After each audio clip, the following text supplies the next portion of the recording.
this is an iHeart podcast. Guaranteed human. Support for the show comes from Public, the investing platform for those who take it seriously. On Public, you can build a multi-asset portfolio of stocks, bonds, options, crypto, and now generated assets, which allow you to turn any idea into an investable index with AI. It all starts with your prompt. From renewable energy companies with high free cash flow to semiconductor suppliers growing revenue over 20% year over year, you can literally type any prompt and put the AI to work. It screens thousands of stocks, builds a one-of-a-kind index, and lets you backtest it against the S&P 500. Then you can invest in a few clicks. Generated assets are like ETFs with infinite possibilities, completely customizable and based on your thesis, not someone else's. Go to public.com/podcast and earn an uncapped 1% bonus when you transfer your portfolio. That's public.com/podcast. Paid for by Public Investing. Brokerage services by Open to the Public Investing Inc. Member FINRA and SIPC. Advisory services by Public Advisors LLC, SEC registered advisor. Generated assets is an interactive analysis tool. Output is for informational purposes only and is not an investment recommendation or advice. Complete disclosures available at public.com/disclosures. Time for a sofa upgrade? Introducing Anabe Sofas, where designer style meets budget-friendly prices. Anabe brings you the ultimate in furniture innovation with a modular design that allows you to rearrange your space effortlessly. Perfect for both small and large spaces, Anabe is the only machine-washable sofa inside and out. Say goodbye to stains and messes with liquid and stain-resistant fabrics that make cleaning easy. Liquids simply slide right off. Designed for custom comfort, our high-resilience foam lets you choose between a sink-in feel or a supportive memory foam blend. Plus, our pet-friendly, stain-resistant fabrics ensure your sofa stays beautiful for years. Don't compromise quality for price. Visit washablesofas.com to upgrade your living space today. Sofas start at just $699 with no risk returns and a 30-day money-back guarantee. Get up to 60% off plus free shipping and free returns. Shop now at washablesofas.com. Offers are subject to change and certain restrictions may apply. Pro drivers live for race day, but for small business owners, every day is race day. That's why going pro with Lenovo Pro matters. One-on-one advice, IT solutions, and customized hardware powered by Intel Core Ultra processors keep your business on the right track. Business goes pro with Lenovo Pro. Sign up for free at lenovo.com/pro. Lenovo. You're listening to a podcast, so you're doing something else too, like maybe scrolling home listings on Redfin, saving places you like without thinking you'll get them, because that's what house hunting has become. But Redfin isn't built for endless browsing. It's built to help you find and own a home. Redfin agents close twice as many deals as other agents, which means when you find a place you love, you've got a real shot at getting it. Redfin helps turn saved listings into real addresses. Get started at redfin.com. Own the dream. What's Shereening my Lani Younes's? Would You've it be definitely would the done plural that before. be? I'm just letting you know. Have I? I'm trying to figure out what the plural would be. Would it be Shereen's Lani Younes, like attorneys general? I think the last name is Younes. Younes? Oh, yeah, Younes? yeah. Shereen's Lani Younes? Okay. Shereenes's. I love that. I mean, I accept it. I'm Beautiful. literally Shereen only Weenie. going to call you Shereenes's from now on. I'm just letting you know. I love it so Perfect. much. Grant Taylor in middle school coined the nickname who? Shereeny Weenie. I've embraced What was his name, Shereen? Grant Taylor. Oh, I thought you were going to say Brent Taylor, who's the chuttiest cop in Portland, who got removed from the riot team for shooting too many people with grenades for no reason. Oh, Jesus. I'm going to say Shereen. That would have been amazing. That's not a creative, insult nickname. That No. person Right. is beneath you. Yeah, that person's trash. I'm not so You know thinking who about is it. also well, I don't know. We'll decide if he's trash. You're probably going to like this guy too. We're going to talk about a very special con artist today. A fellow named Natwarlal, who was India's greatest con man. Now, I want to start this by saying I can't tell you how accurate most of this is. There are very few English language sources on his life, and I couldn't even find a lot of online Hindi sources that I could translate. There's very little about this guy that is credible. There's a couple of India Today, a couple broadly credible websites that have stories about him on there, but fuck, it is hard to find shit about this dude that is not some weird little listicle, or basically there was a Bollywood movie made about his life that is completely inaccurate. Hard to tell what is true about this guy, but it's a fun story. So we're gonna. I did the best job I could, and we're going to. It seems like a through theme with some con artists, right? Like, right. It's you don't know what's true. If you are someone who spends, in this guy's case, like literally like 60 straight years lying to people and conning people, it's going to be hard to tell what was true about your life. You're going to have very little in the way of hard details. Mm-hmm. But what we have about this dude is fascinating, and it's going to be a fun, short little story. So, Mithalesh Kumar Srivastava was born in the village of Bangra in a place called Bihar, India, at some point in between 1912 and 1925, which is a pretty wide margin to not know exactly when this guy was born. It is one of those things.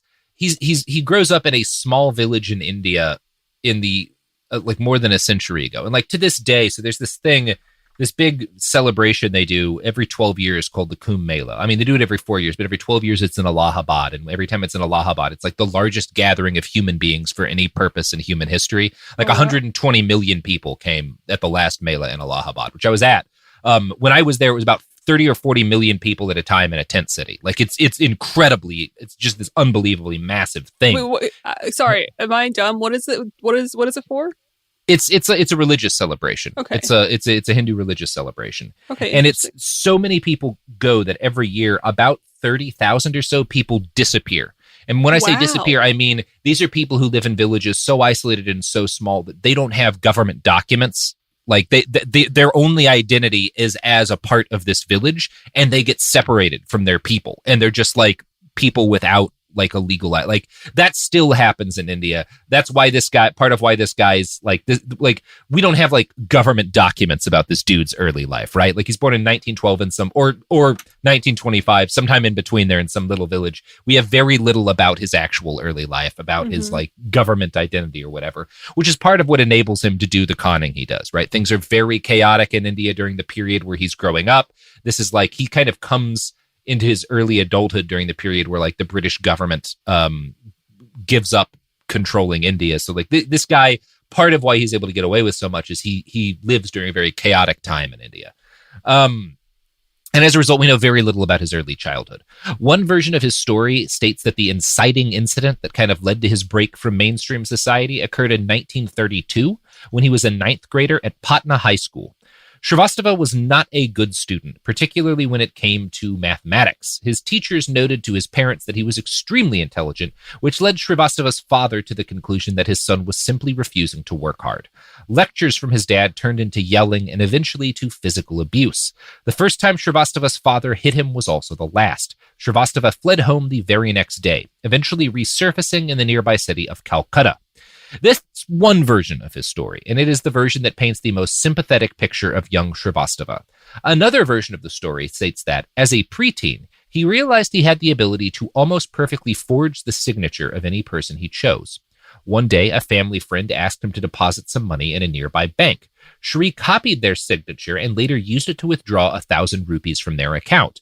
According to this version of events, Shri's crime was found out, and he was exiled from his village and forced to flee his home. At any rate, by the time he was in his late teens, he was alone and unsupported in Calcutta. So we don't know exactly how he gets there. There's kind of two versions of the story. One is his dad beats him and he flees. That's obviously the more sympathetic. One is he steals from a family friend and he gets kicked out of the village. Don't really know which one is true. I mean, either one, I feel like I don't hate, like, it's not like, yeah, one is more like he's a victim, but the other one, he's desperate and also a victim, you know, like, who cares? Yeah, I mean, they're both good con artist origin stories, right? For sure. Yeah. So at that time, Calcutta was the capital of the British Raj, and it was a city defined by its almost unbelievable gap between the colonial rich, their fortunate chosen Indian allies and employees, and a seething mass of starving urban poor. It's not for nothing this is where Mother Teresa has her setup. Obviously, she's a problematic figure, but she's there because there's so much poverty in Calcutta. Few cities in history have been harder places for a young pubescent boy with no money to survive, and yet somehow Srivastava managed. He enrolled in a Bachelor in Commerce graduate course at Calcutta University, presumably after lying about his age. We don't know how he supported himself. He had no relatives in the city, but somehow he got by long enough to meet and befriend a businessman, Seth Keshav Ram, who became his first mark.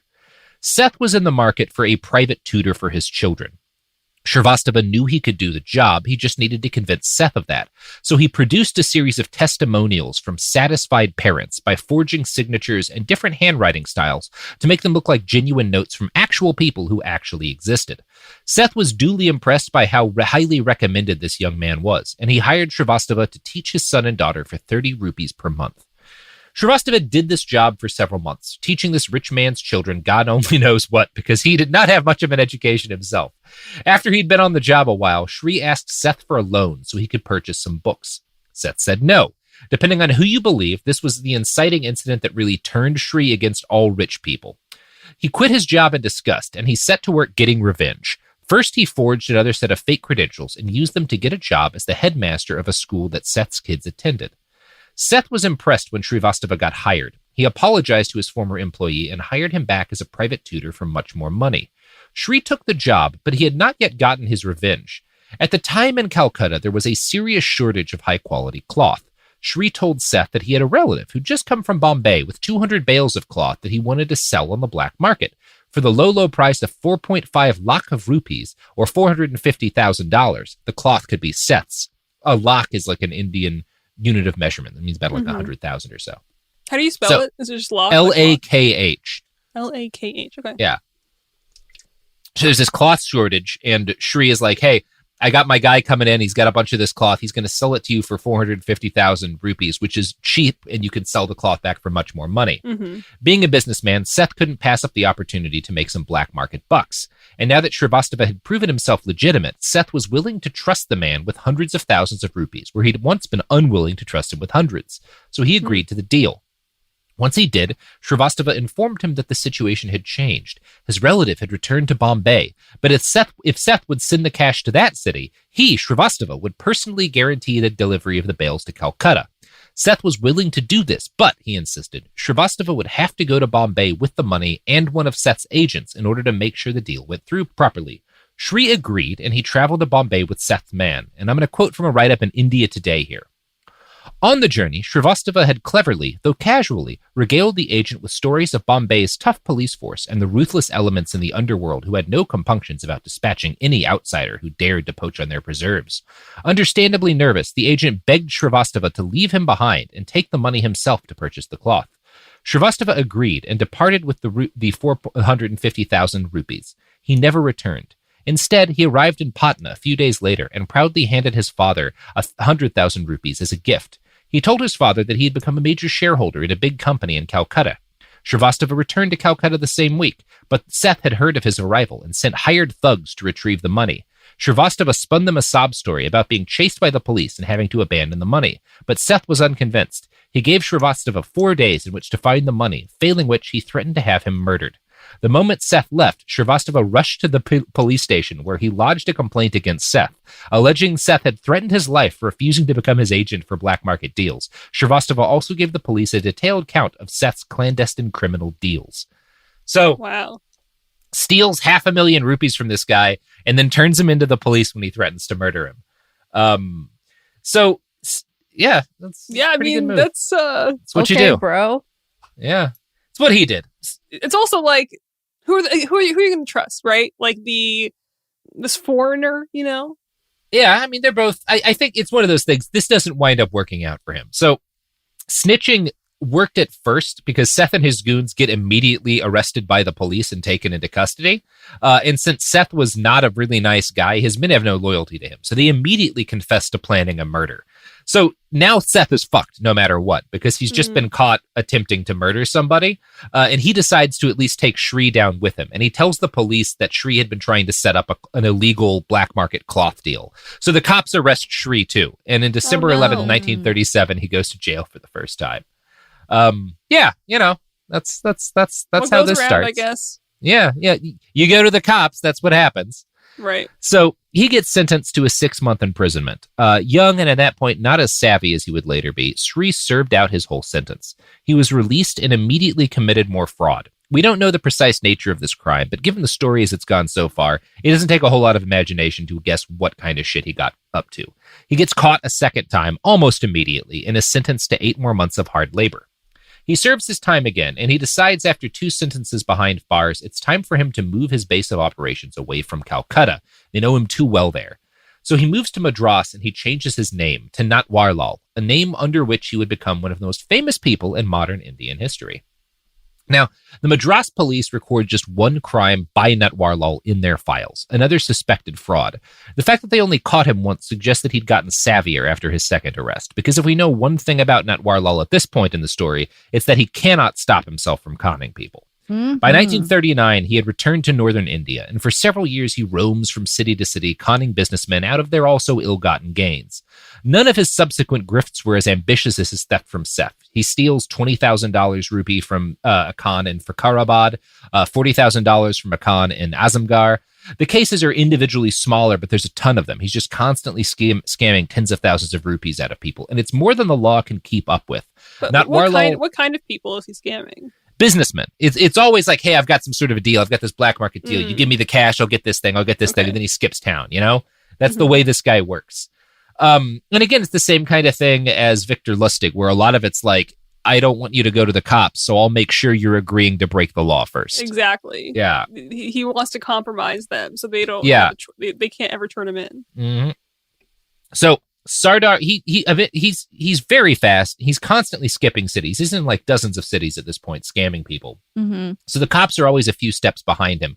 But he leaves enough of a pattern that at least one detective becomes obsessed with him. This guy, Sardar Hari Singh, who's the inspector of police in a city called Lucknow, like just becomes very dedicated to capturing this guy. He's probably the first person to report on the budding con man's MO in a concerted way. And I'm going to quote from India Today again. His initial operations involved the swindling of goods from jewelry stores and large department stores in the cities he visited. He would first open a bank account in a large bank. He would then win the confidence of the shopkeepers by paying for his purchases by checks, which were promptly cashed. Once he had earned their trust, Natwarlal would withdraw his bank account and on the same day buy large amounts of jewelry and expensive items from the stores, which he could sell later. He was careful, though, to limit his purchases to a few thousand rupees, so as to combat any suspicion that might arise. He would then disappear from the city, and another page would be added to the Natwarlal legend. So pretty not super ambitious cons here, but very smart. You know, and it's the same thing. You establish a baseline of trust, you get them to think that your money is good, and then you steal. You know, right? Yeah, that's how it works. The long so game. He keeps this up for half a decade. And until in 1944, he is arrested for more fraud, this time in a city called Gorakhpur. Now, we don't know how he gets out, but this arrest marks the first time that he busts himself out of prison, and it's not going to be his last. He's rearrested in Ahmedabad in 1945 and released on bail this time, and then he's rearrested in Varanasi a few weeks later in connection to a series of forged receipts issued at a railway station. This con represented an evolution for Natwarlal. See, the idea was that he would book railway wagons posing as a businessman who needed to transport sugar or some other commodity. He would actually pay the train company the absolute minimum he could for the smallest amount of space he could book in their freight section. Then he would doctor the receipt that he'd given them and make it look like he had rented much more space on the train so that he'd be able to claim that he had a lot more sugar or whatever than he actually had. Mm-hmm. Then he would travel ahead to the destination city of the train and he would sell the cargo to speculators there. So he actually books a tiny amount of space on the train. He makes it look like he's booked a lot. And he's like, I've got all this sugar coming in. You want to buy it. You give me the money. Here's the slit. The train's going to arrive in another day. He would show them the fake receipts as proof that he had the goods, and when they paid him, he would take the money and run. And when the buyers arrived at the train station to pick up their commodities, they'd find only a few bags of sand and bricks. Wow. So he's gotten a lot more ambitious here. He's diversified, as all con men need to do. And Natwarlal had a few different schemes at once. He had to run a bunch of different scams at any given time to stay solvent, because all of these cons require that he have upfront money in order to make more money later. One of his scams was to open multiple bank accounts in a city under the name of a fake company. He would lease office space, purchase expensive-looking furniture, and hire attractive secretaries to staff it. He would then befriend several bank managers in the city and wine and dine them, making sure to show off both his offices and his sexy employees. Once they trusted him and believed his business was genuine, he would request to be able to make a large overdraft. So basically, hey, I don't have the money now. I need you guys to give me a loan. And it'll like, you've seen how successful my business is. I'll have the cash for you soon. And the bankers would always say yes. They would allow him to withdraw huge sums of money on credit. Why? And once he had Because he's done business with them before. He sets up accounts. He puts money in their banks. It makes it look like it's a real business. He wines and dines them. You get their trust. He gives them a little, just with the same with the receipts. Like you give them a little, and then you take a lot. Yeah. He has the basic amount of credibility to get away with the grift. Okay, and it's the same way Trump works, right? Trump is owes like $700 million or something, right? Because rich guys trust other rich guys, and that's the way being rich works. You don't put your own money up for risk. You get the bank's money, and So, but he just takes the money and runs, and he abandons the city, his employees, and whatever office he'd rented in the process. He was caught for one of these schemes in 1953. The Punjab National Bank is the bank that he conned in that instance. He was arrested, but he escaped custody. He was later locked up in Delhi for the same crime, but disappeared mysteriously again. Details are thin on a lot of his escapes, but it's generally accepted that he would just bribe the shit out of all of his guards. He continued in this vein for more than a decade, carrying out countless cons in more cities than most people ever visit in their lifetimes. He was arrested again in March of 1956 in the city of Meerut, and once the cops who caught him realized who they had, they started reaching out to other police agencies across India. After a few days of phone calls, they realized the man in their charge was wanted by no fewer than 35 police departments in different cities for different schemes. So, this is his first big bust, and he serves 10 months in prison in Meerut before being transferred to Lucknow to begin serving time for his crimes in that city. Wait, so 10 months, and then what was the rest of the sentence? I think he's got like another year or something that he's got to do. But he doesn't do that year, so he gets transferred to Lucknow. And one of the cops, Sardar Singh, the detective who's obsessed with him, works in Lucknow. And he gets to know this guy he's been following during the time when Natwarlal is in jail there. And Sardar claims that Natwarlal immediately established himself as a kingpin in the jail. He kept access somehow to a huge amount of grifted cash, and he was able to hire a special cook who made him all of his meals. So he has his own private chef in prison. Yeah. Okay, I respect that. Yeah, that's a flex. That's a solid flex. Yeah. Robert, you know what else is a solid flex? That was beautiful. That the R9X knife missile. Sophie just winked at me and my heart melted. I did wink at you, Shereen. Yeah. Well, check out these products and services that probably won't go to jail in India.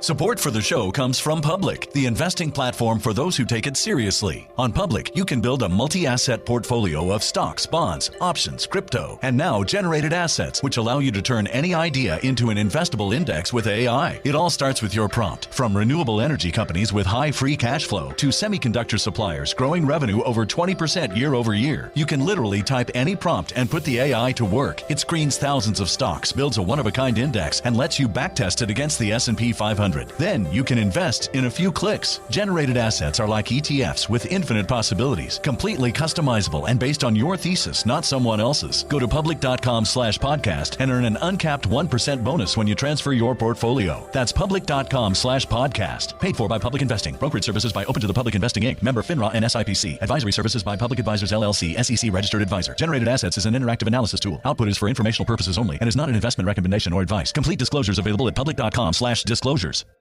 Time for a sofa upgrade? Introducing Anabay Sofas, where designer style meets budget-friendly prices. Anabay brings you the ultimate in furniture innovation with a modular design that allows you to rearrange your space effortlessly. Perfect for both small and large spaces, Anabay is the only machine-washable sofa inside and out. Say goodbye to stains and messes with liquid and stain-resistant fabrics that make cleaning easy. Liquids simply slide right off. Designed for custom comfort, our high-resilience foam lets you choose between a sink-in feel or a supportive memory foam blend. Plus, our pet-friendly, stain-resistant fabrics ensure your sofa stays beautiful for years. Don't compromise quality for price. Visit washablesofas.com to upgrade your living space today. Sofas start at just $699 with no risk returns and a 30-day money-back guarantee. Get up to 60% off, plus free shipping and free returns. Shop now at washablesofas.com. Offers are subject to change and certain restrictions may apply. There's no championship league for small business owners, but if there was, you'd be at the top of the standings. Because going pro with Lenovo Pro means you've got the winning formation. One-on-one advice, IT solutions, and customized hardware powered by Intel Core Ultra processors help you stay ahead of the competition. Business goes pro with Lenovo Pro. Sign up for free at lenovo.com/pro.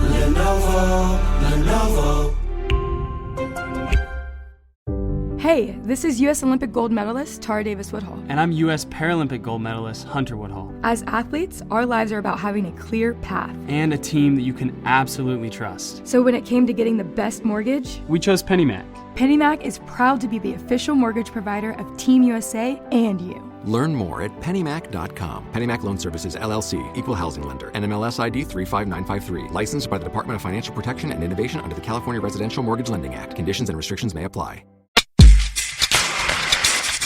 We're back. So, Natwarlal's in jail. He's a kingpin there. He's got a special cook.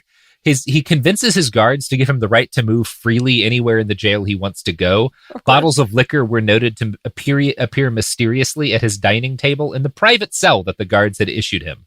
And his guards refer to him by his first name because he is paying all of them very well. But how does he still have access to all this grifted money? I mean, he's got a fuckload of half of his schemes involve creating a ton of bank accounts. He has actual bank accounts for his money. He's probably got people that are on the outside. He's a good scammer. That's how you do it. Mm-hmm. Taking advantage of his privileged position in the jail, Natwarlal hatched a scheme to escape. In February of 1957, he managed to steal an inspector's uniform and literally walk out the front door of the jail. Guards saluted him on the way out. He disappeared, escaping the city and somehow traveling to Allahabad, where he checked into a hotel and then opened an account in a local bank with 1,000 rupees he'd gotten from some forgotten con.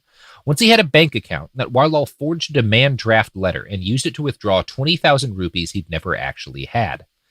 By the early 1970s, the list of criminal cases tied to Natwarlal had risen to nearly 200. He was caught again in the city of Kakinada and jailed in 1975. Natwarlal offered the guard keeping him locked in 10,000 rupees to help him escape. The guard agreed, but when he opened the bundle of cash he'd been given after letting Natwarlal escape, he realized that only the bills on the outside of the packet were real and the rest were blank paper. Wow. Yeah, he's a slick guy. Yeah. In 1980, Natwarlal was arrested yet again in Bombay. He was jailed and immediately started complaining that he was ill. He was taken to the hospital where he was treated for a kidney disorder and a urethral problem. After 2 weeks in the hospital, he left at midnight with a single police constable. Somewhere along the way, he escaped again, probably via bribery. Now, there are rumors that Natwarlal was something of a Robin Hood figure in his native village of Bihar. There are stories of him bestowing fortunes on poor people, and over the years, a mystique formed around him, helped by the fact that he seemed to only con the wealthy and powerful. Natwarlal is said to have once hosted a feast for everyone in his hometown of Bangra, funded it by his pillages, and then handed 10,000 rupees to each poor villager and disappeared into the night before the cops could catch him. It's impossible to say if this is true. Again, there's a lot of similar stories about like my cousin Pretty Boy Floyd, that he would, while he was on the run, wind up at some poor old lady's farmhouse and she would feed him and put him up for the night. And in the morning, she would wake up, he'd be gone, and there'd be like $100 bill under his plate or something. And that's probably true. But you just said Pretty Boy Floyd, and that was his name. Yeah. Okay. Cool. He's one of the great bank robbers of the gangster era. And also related to Robert. Yeah. Yeah, but you said it's just like my cousin, Pretty Boy Floyd. My great grandma that he was a cousin to, his last name was Barnes. But what do you think your name is? Huh? What do you think Pretty Boy Floyd calls you? I have one good story about him, which is that when I was in AP English in, I think, 11th grade, we were doing The Great Gatsby. And so we had like a unit on like the 30s, the gangster era, 20s and 30s. Yeah, and same. I mentioned, she like asked if anyone like knew any famous gangsters other than like Al Capone. And I mentioned Pretty Boy Floyd. She's like, oh, how do you know about him? I was like, well, he's my cousin. And she's like, really? He shot my grandpa in the leg during a bank robbery. Holy shit. And I was like, oh God, I'm so sorry. And she's like, oh no, don't be. He's told him not to move and my grandpa moved. So he shot him in the leg. She was like, he deserved it. Oh my God. Yeah, I mean, it was a bank robbery, you know? It was an insured bank. Well, Machete Man Robert, you can continue now. Okay. So, yeah. Again, there's a lot of stories about con men and gangsters and stuff about how generous they would be. A lot of these Robin Hood stories. And a lot of them are true in that they did bribe poor people. Because number one, it's cheap to bribe poor people. And number two, it's smart because poor people can hide your ass, you know? If you're going to be going to ground a lot, if you're going to have the cops always looking after you, you want little people with farms and like slums and stuff to want to hide your ass, you know? So again, I'm sure Natwarlal did have some Robin Hood shit. I'm sure it was also mainly so that he didn't get caught, you know? Like, yeah, that's it was like why you do that self-serving. kind of- It was it's generally pretty self-serving. symbiotic relationship. Like they liked him because he would seem to be against the man. Yeah. And he liked them used because them in it's return. really easy to bribe poor people. Yeah. Like 100 rupees is not a ton of money. So whatever the truth of why he was giving them cash, a lot of poor people in India believed him a hero. A statue was even erected in Bhangra to honor him. I'm going to quote from an article in the Times of India Crest edition here. Chandrabali Yadav, a native of Bhangra and currently working in the Ministry of Commerce in New Delhi, is happy to learn of the development of the statue that they're building. He was a real hero, he says. He duped hundreds of people for scores of rupees, but he helped the poor and spent the entire money on them. It's a sentiment that finds an amazing echo. It's a matter of privilege for us that he was one of us, said Sudhasanu Kumar, who grew up on Natwarlal stories. The legend, if anything, has only grown. Panmari Devi says that he has even helped people who have dropped Natwarlal's name without really knowing him. Recalling an often told incident, she says, once I was traveling in a train from Allahabad, and the train police was after my life because I was traveling in an express train while I had a passenger train ticket. He rejected my pleas and was adamant that he would have to fine or detain me. Then I told him, don't you know I belong to Natwarlal's village? Suddenly his demeanor changed, and he said, oh, you hail from Natwarlal's village. Then you can travel without a ticket. No problem. Wow. So who knows if that's true? Influence. Like that's the like this guy is huge in at least certain parts of India. Like he becomes a folk by the 70s. He's a folk hero. Yeah. Like, and he has like a reputation. People respect him. People respect him. They like him. Cops don't like him, and cops are not happy when he gets a statue. Right. But people who aren't cops like him. People who aren't cops or rich like him a lot. Mm-hmm. By 1979, he was famous enough to have a major Bollywood production made about his life, a movie called Mr. Natwarlal. And the movie bears only the vaguest resemblance to his actual life. It was basically in a complete work of fantasy, but it was a huge hit and it cemented the con man's image in popular culture. And he is still conning in 1979, which is a great position to be in as a con man. That like he's like a full bona fide folk hero by this point in time. That's so funny that the movie was made and he was still doing it. Like it's like exposing it and then he's still going. Yeah, still going. After breaking out of Kakinada jail in 1980, Natwarlal traveled to a different Indian city whose name I'm not even going to try to pronounce. Like, I know my limits on this stuff. He adopted a new fake name, Lakshmi Narayan, and started pretending to be a businessman from Bombay. He found a new mark, a sugar dealer, and gradually befriended him. Once they established some trust, Natwarlal put in an order for 82,000 rupees worth of sugar. He asked it to be delivered to his address in Bombay and paid a 4,000 rupee deposit for the sugar. He promised to pay the rest upon delivery. It should be obvious at this point that he had no intention of paying his friend back. Instead, he traveled to Bombay and met a guy named Mohan Gurnani, president of the local Sugar Merchants Association. He somehow managed to convince Mohan that he was a close friend of Mohan's recently deceased uncle. Now that they were buds, Natwarlal told Mohan, hey, I got all this sugar for sale. You want it? Mohan said yes, so Natwarlal sold him the sugar and took a 60,000 rupee advance. When the rest of the sugar arrived, he waived the remainder of the fee that he'd agreed upon, telling Mohan that they were going to do more business together and he could just adjust the extra into that. Then he fled town and continued his conning career for 4 more years. Now, if you look up Natwarlal online, you'll find that he is most famously referred to as the man who sold the Taj Mahal, which is why I'm putting him with Lustig in this, because they both sold a bunch of like, he didn't just sell the Taj Mahal, he sold the Red Fort, which is this massive, beautiful building in Jaipur, and he sold the Indian House of Parliament. Wow. Like he's very famous for this. And the Parliament one's pretty interesting to me. But they both sold these like world wonders. Yeah. It turns out to be a great con, and we will talk about how they did it. But first, you know what else is a great con, Shereen? Raytheon. I was just going to say capitalism in general. Okay. It's a fucking incredible con. And ad breaks. Support for the show comes from Public, the investing platform for those who take it seriously. On Public, you can build a multi-asset portfolio of stocks, bonds, options, crypto, and now generated assets, which allow you to turn any idea into an investable index with AI. It all starts with your prompt. From renewable energy companies with high free cash flow to semiconductor suppliers growing revenue over 20% year over year, you can literally type any prompt and put the AI to work. It screens thousands of stocks, builds a one-of-a-kind index, and lets you backtest it against the S&P 500. 100. Then you can invest in a few clicks. Generated assets are like ETFs with infinite possibilities, completely customizable and based on your thesis, not someone else's. Go to public.com/podcast and earn an uncapped 1% bonus when you transfer your portfolio. That's public.com/podcast. Paid for by Public Investing. Brokerage services by Open to the Public Investing Inc. Member FINRA and SIPC. Advisory services by Public Advisors LLC, SEC registered advisor. Generated assets is an interactive analysis tool. Output is for informational purposes only and is not an investment recommendation or advice. Complete disclosures available at public.com/disclosures.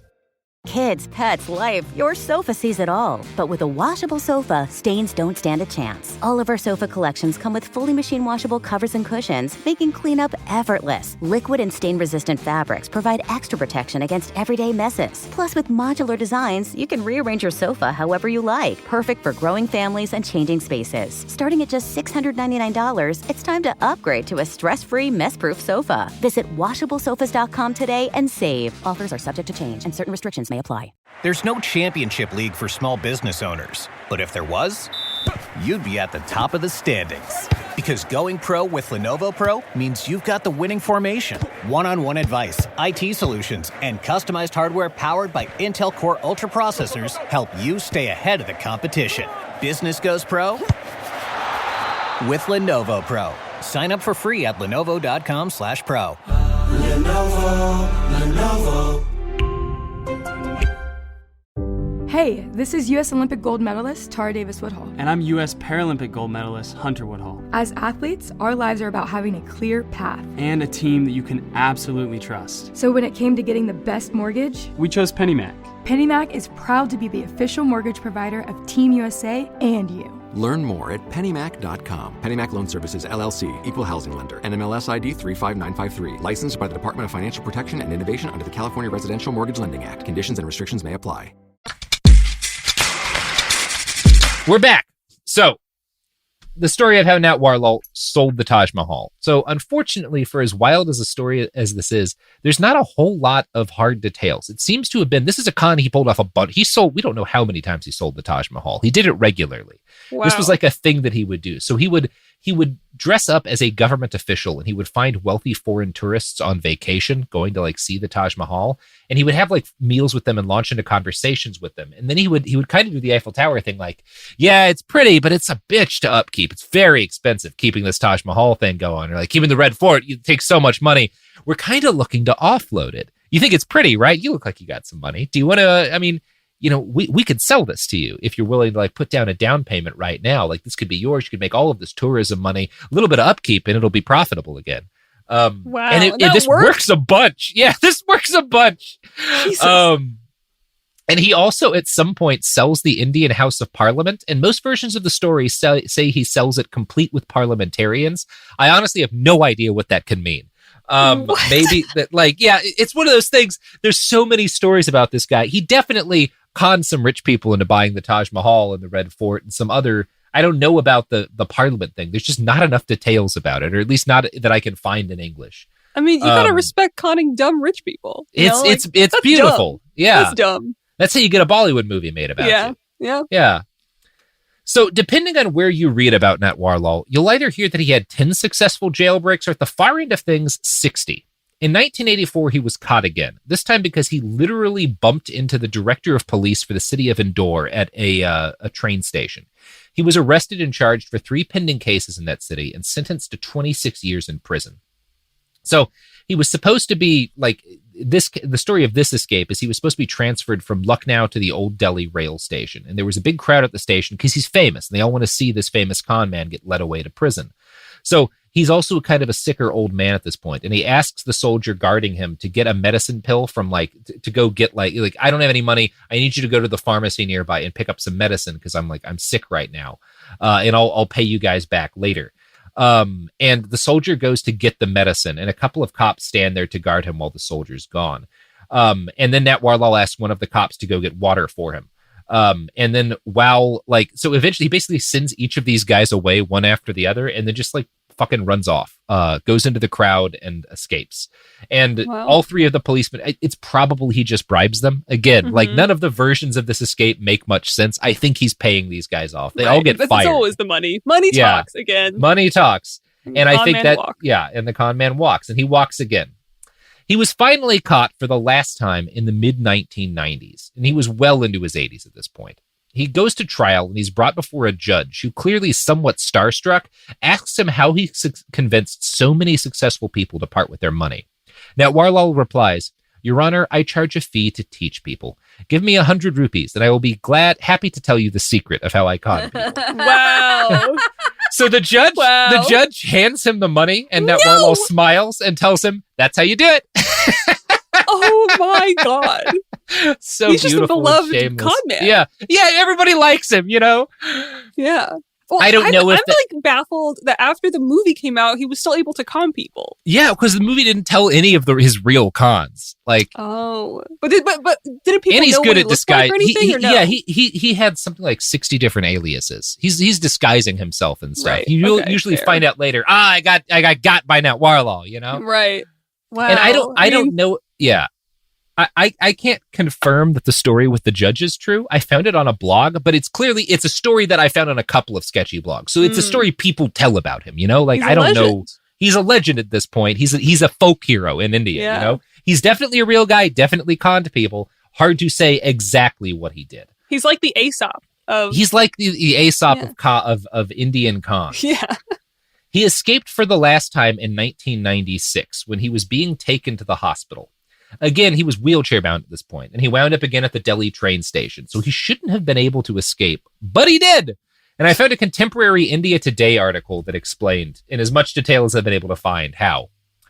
Natwarlal, 84, who had been brought up from Kanpur jail to the capital's All India Institute of Medical Sciences for a checkup, seized his chance when only the jail sweeper was left to guard him after the policeman went to deposit his wheelchair. He asked for tea, and when the sweeper went to get a cup, he simply vanished. We don't know when Natwarlal died. His brother claims 1996. His lawyer claims 2009. He was 84 during his last prison escape. So he's certainly dead by now. He was 84? He was 84. And he doesn't get caught again. So he dies a free man, you know? I respect that so much. You gotta respect the guy. I mean, he was as little as we know about him. Feeble old man. Yeah, and he still does got it. He still got it. I respect that. What a hero. You gotta respect Natwarlal. At least... based on he died what little a free we know man about him. in the end. He died a which free only, man, probably. Honestly, the fact that we don't know for sure just enhances the legendariness Absolutely. of it all. Yeah, that you get two different people who should know the truth telling different stories. Yeah. Great. Wow. Well, Shereen, that's the end of our quick little tale about Natwarlal. How are you feeling? Thank you so much for... Yeah, this was honestly, a fun one. I gotta tell you, I said this last time as far as like the previous episode that we just did, but these ones were fun. You know, every time we do the show, I'm low-key terrified because I don't want to sound dumb, but also 2 times ago, it was a very intense time, but this was so fun. I almost want to come back again. Well, next time it's going to be like genocide or child molestation or child molesting genociders. I will promise you that. All right, friends and enemies. Shereen, where can people follow you on the interwebs? Right. Well, you can follow me on Instagram and Twitter if you'd like. My Instagram is ShiroHero, SheeroHero, and then Twitter is ShiroHero666. That person hasn't given up Shiro Hero yet on Twitter? But also I'm leaning into the 666. I like it, so. Yeah. Yeah, it's on brand. Now's the time, if there's any. Also, buy Shereen's a book of poetry. Yeah. Oh, thanks. Buy Shereen's book of poetry, it's on God Amazon. damn it. I don't want to support Amazon. So if you want a copy, you can like Venmo me something and I can send you the PDF. But I'm working on another one right now. Hopefully I can publish it soon. Hopefully. Anyway. Thanks again. Bye. Bye.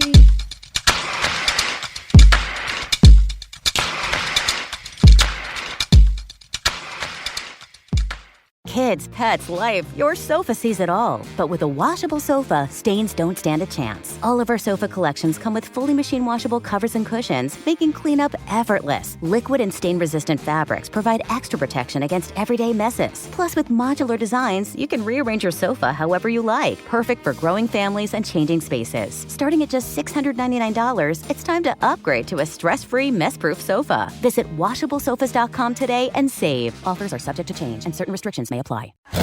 Pro drivers live for race day, but for small business owners, every day is race day. That's why going pro with Lenovo Pro matters. One-on-one advice, IT solutions, and customized hardware powered by Intel Core Ultra processors keep your business on the right track. Business goes pro with Lenovo Pro. Sign up for free at lenovo.com/pro. Lenovo. You're listening to a podcast, so you're doing something else too, like maybe scrolling home listings on Redfin, saving places you like without thinking you'll get them, because that's what house hunting has become. But Redfin isn't built for endless browsing. It's built to help you find and own a home. Redfin agents close twice as many deals as other agents, which means when you find a place you love, you've got a real shot at getting it. Redfin helps turn saved listings into real addresses. Get started at redfin.com. Own the dream.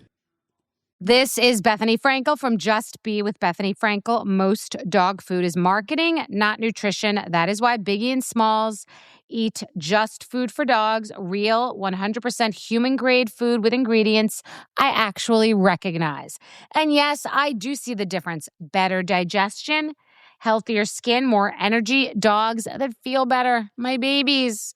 If you've been on the fence about switching, stop overthinking it. What's more important than your furry babies and their health? Go to justfoodfordogs.com right now and get 50% off your first box. No code needed. Just try it. This is an iHeart podcast. Guaranteed human.